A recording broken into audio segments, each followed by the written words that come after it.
Good morning, fourth grade. I hope you had a great day yesterday. We learned a lot of important things in ELA. We learned how to summarize using our five-finger method. I thought this was a great strategy yesterday. I hope you loved it too. Thank you, Ms. Dinsmore, for teaching us this. We're going to continue with it today for today's reading of Double Fudge. Okay, so we're going to start chapter 2 today, but the same five-finger method is going to apply. Okay, so once again, we have the thumb, which is the who, what, when, where, why, and our palm is going to be the how. Okay, even though we're moving on to chapter 2, it's still the beginning of the book. So if we can't answer all the questions, that's okay, as long as we have our mind thinking that, so we're ready and we're connected to the book. Okay, if you have any questions, feel free to reach out to Miss Sullivan or Miss Dinsmore. We're always happy to help you.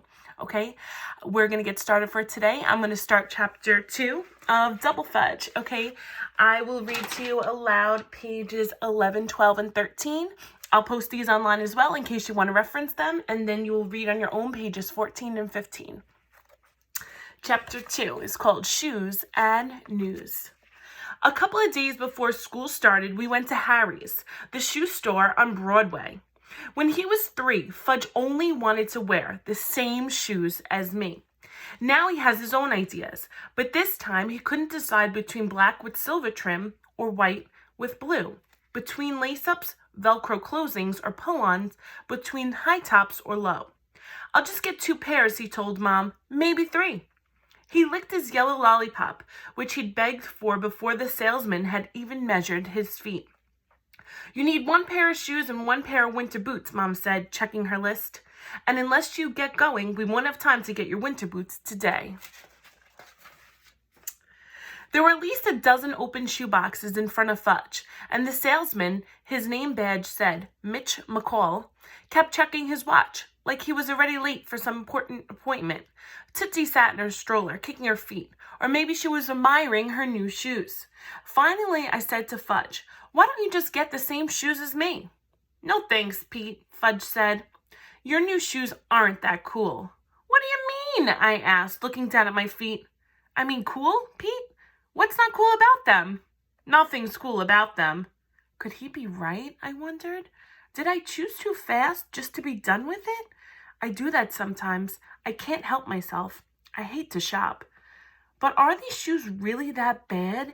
Bad enough so the kids at school will laugh and say, nice shoes, Hatcher. Where'd you find them? In the trash? Should I try on another pair? Should I wait to see what Fudge chooses and then...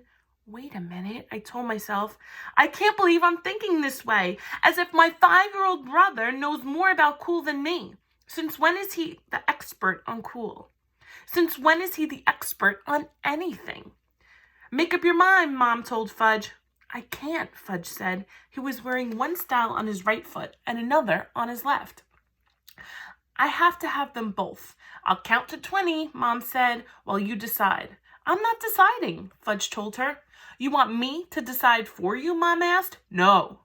Tootsie mimicked him. No. Then she grabbed the yellow lollipop out of Fudge's hand and threw it.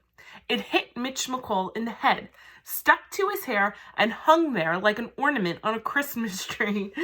Tootsie, Mom cried. That wasn't polite. But Tootsie laughed and clapped her sticky little hands anyway. Mitch McCall grimaced as he pulled the lollipop over his head. It took some hairs with it, which really seemed to upset him, probably because he was already kind of bald on top. I'm so sorry, Mom said, handing him a wet wipe from her bag.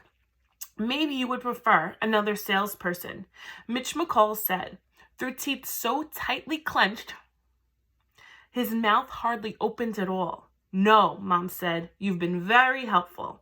All right then, Mitch McCall said, kneeling in front of Fudge. Let's go over this. Make up your mind, son. There are other customers waiting. Okay. Now you can go ahead, boys and girls, and read today pages 14 and 15 on your own. Once again, we're going to be working on summarizing, okay? And a great way to summarize, to make sure that you keep it short and sweet, like Ms. Dinsmore said, was to make sure that you were able to answer the questions on your hands. I'll remind you it's who, what, when, where, why, and how, okay? And I'll put the same graphic organizer up as you saw yesterday to help you out with it. And if you have any questions or you need any further instructions, let us know. We're here for you. Have a great day. Miss you guys.